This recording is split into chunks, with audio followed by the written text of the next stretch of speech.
Hi guys, assalamualaikum and welcome again sa Amer TV. So ang pag-uusapan natin ngayon ay kung paano natin makukuha yung digital ID natin or di kaya yung national ID natin. So pwede na natin i-check yung ating digital ID ng ating national ID, okay, online. So merong bagong online system si PSA. Okay, so ayan.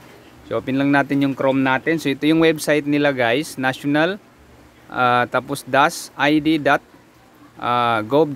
So yan yung pasukan natin guys. So ito yung lalabas. Okay. So proceed lang tayo.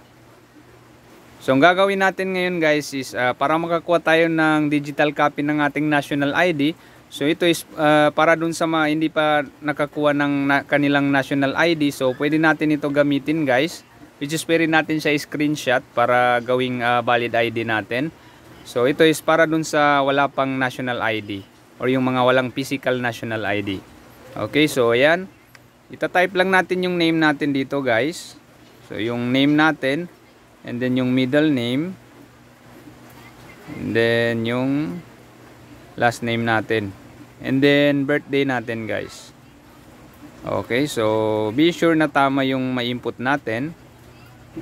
Okay, so ayan. Then continue lang tayo.